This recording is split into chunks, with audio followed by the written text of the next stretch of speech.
un sac à dos, un refuge pour animaux et l'État. Qu'est-ce que ces trois-là peuvent bien avoir en commun? À première vue, on se dit rien. Et pourtant, en y regardant de plus près, on va voir qu'ils nous permettent de comprendre les trois grands types d'organisations qui façonnent notre monde. Allez, c'est parti, on plonge dans le sujet.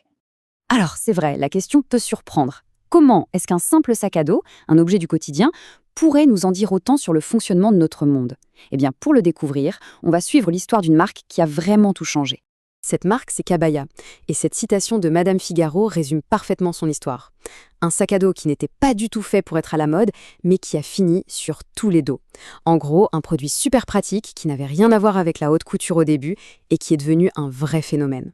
Et ce succès, bien sûr, il se voit dans les chiffres. 60 millions d'euros. C'est le chiffre d'affaires de Kabaya sur l'année 2022-2023. Pour se rendre compte, il faut savoir qu'en 2019, ils en étaient à 5 millions. La croissance est juste spectaculaire et ça montre bien la puissance de leur modèle économique. Mais voilà, Kabaya, ce n'est qu'une pièce du puzzle. En réalité, l'histoire de cette entreprise, c'est juste notre point de départ. C'est notre porte d'entrée pour comprendre un écosystème beaucoup plus large.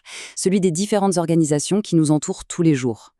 Et ces organisations, on peut les classer en trois grands mondes qui cohabitent. On a d'abord le monde du privé, celui des entreprises. Ensuite, on a celui de la société civile, avec les associations par exemple. Et enfin, il y a la sphère publique, celle de l'État. Trois mondes, chacun avec ses propres règles du jeu et ses propres buts. Alors, commençons par le premier monde, celui que Kabaya connaît sur le bout des doigts, l'entreprise privée. Bon, la définition, elle est assez simple. Le moteur d'une entreprise privée, c'est le profit. On appelle ça le but lucratif. C'est ce qui lui permet de vivre, d'investir et de grandir sur le long terme. Comment? En vendant des produits ou des services, ce qu'on appelle des biens et services marchands.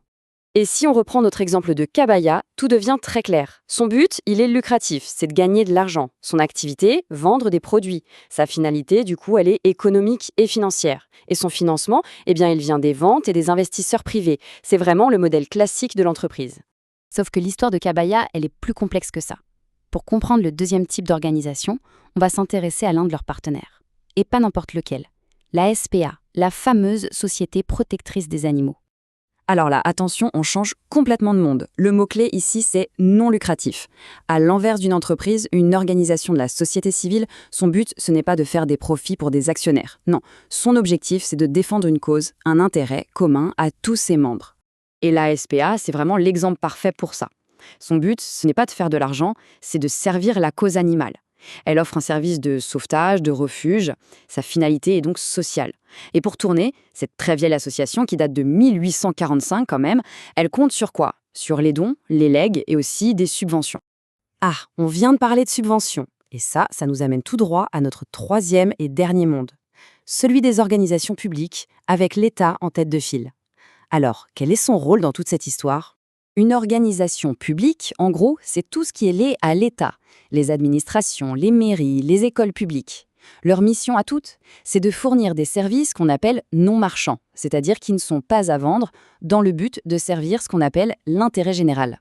Le but de l'État, c'est donc le service public. Et il est financé par nos impôts et nos cotisations. Son rôle devient super concret dans notre histoire, c'est l'État et seulement lui qui peut reconnaître une association comme la SPA comme étant d'utilité publique. Ça lui donne un statut spécial et une vraie légitimité pour agir au nom de tous. Bon, résumons un peu tout ça. Si on met nos trois mondes côte à côte, les différences sautent vraiment aux yeux. Finalement, la distinction est assez simple. D'un côté, on a le monde du profit, financé par la vente. De l'autre, on a deux mondes qui ne cherchent pas le profit, le service public, qui est financé par l'impôt, et les associations qui défendent une cause et qui, elles, dépendent de la générosité publique. On a donc bien trois logiques, trois modèles complètement différents. Sauf que ces trois mondes ne sont pas des boîtes étanches, bien au contraire. Ils se parlent, ils interagissent et ils collaborent de plus en plus. Et c'est là que notre histoire de sac à dos prend une tournure encore plus passionnante. Parce que oui, on peut se poser la question, Kabaya, c'est une entreprise faite pour faire du profit, on l'a dit. Alors pourquoi est-ce qu'elle déciderait de donner tous les bénéfices d'une collection entière à la SPA? Ça paraît contre-intuitif, non? La réponse, elle tient en 3 lettres. RSE, pour responsabilité sociétale des entreprises. En fait, c'est l'idée qu'une entreprise n'est pas là juste pour faire de l'argent. Elle a aussi une responsabilité, une sorte de devoir d'avoir un impact positif sur la société et sur l'environnement. Et attention, ce n'est pas juste de la gentillesse ou de la charité, c'est une vraie stratégie gagnant-gagnant.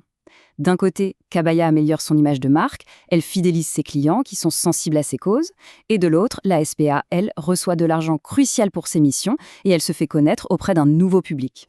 Ce genre de partenariat, ce n'est plus du tout une exception. En fait, ça montre quelque chose de beaucoup plus profond. Ce que l'on attend des entreprises aujourd'hui est en train de changer radicalement. Il y a en gros 3 grandes forces qui poussent les entreprises à agir comme ça. D'abord, il y a les consommateurs. Leurs attentes ne sont plus du tout les mêmes qu'avant.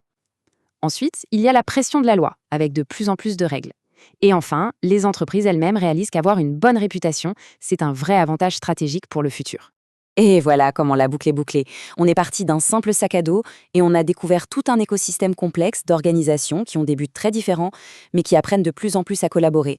Du coup, ça pose une vraie question pour l'avenir. Si les entreprises commencent à défendre des causes, et si les associations adoptent des stratégies d'entreprise, quelles seront les nouvelles règles du jeu? La frontière entre le profit et la mission n'a jamais été aussi floue. Et cette transformation, elle ne fait que commencer. Merci d'avoir suivi cette explication.